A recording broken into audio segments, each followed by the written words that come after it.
Well, hello, everyone. Welcome to the Zoe Church Studios upstairs in the Zoe building. That's right. We are recording some vignettes for your edification following the sermon Sunday from John chapter 10, verse 22 to 39. And here with me in studio is Pastor Dave. Good afternoon, Pastor Dave. Good afternoon. John, this passage, this sermon, takes us from a few weeks where we were in the Good Shepherd passages. Jesus is the gate, Jesus as our Good Shepherd. There's a distinct movement here in different ways. And you started the sermon with the image of Google Earth, of the app that you could type in a precise sort of address. I did this on my house the other day. And Google Earth does this incredible thing from the satellites above, zooming down through the atmosphere, zooming down into a region, a county, city, down, all the way until it lands on that pinpoint of where you drop the flag on an address, right?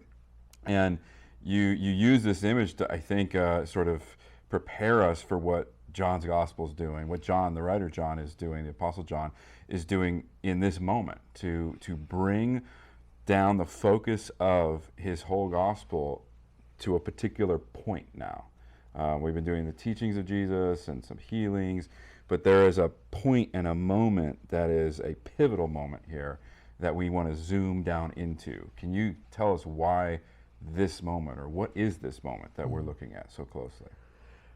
This moment here in this transition is the time where God is going to make push come to shove, because he's changing history. He is literally going to move out an old covenant. He is going to move it out, bring in a new covenant, and in order to preserve the individuals through this transition, he is going to shove them toward the new, literally. Right. And those who will not shove toward the new will go backwards, and they won't be lost necessarily, but they won't go forward. And it's necessary for us to understand that God is a jealous God. He's a possessive God of his people. He's also a gracious God, a merciful God. So he will allow long periods of time where there's a lot of grace and there's a lot of room and there's a lot of, Paul says in Acts chapter 17, and God winks at things, with nations until he gets things in place.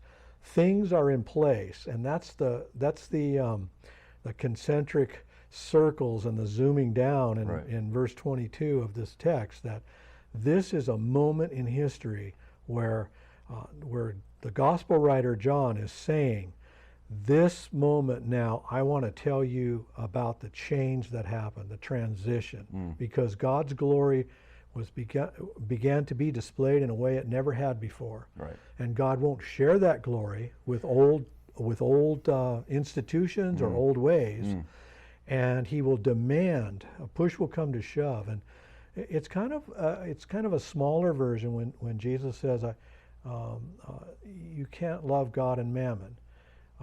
Sooner or later, you're going to love one and hate the other.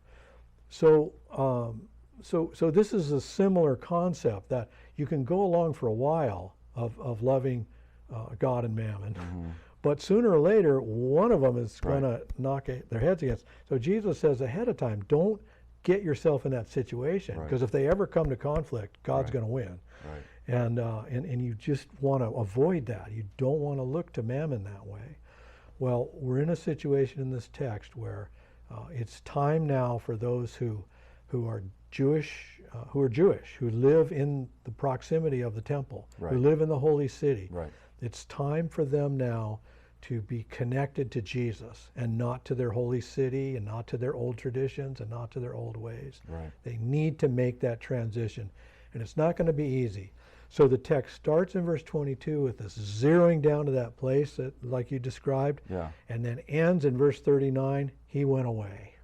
Yeah. So what happens here is the transition. It's the flag in the ground, and that's where we're going to draw our keys from of transitions. Okay. decisive moment, turning point. Turning points. Yeah. Good. Okay.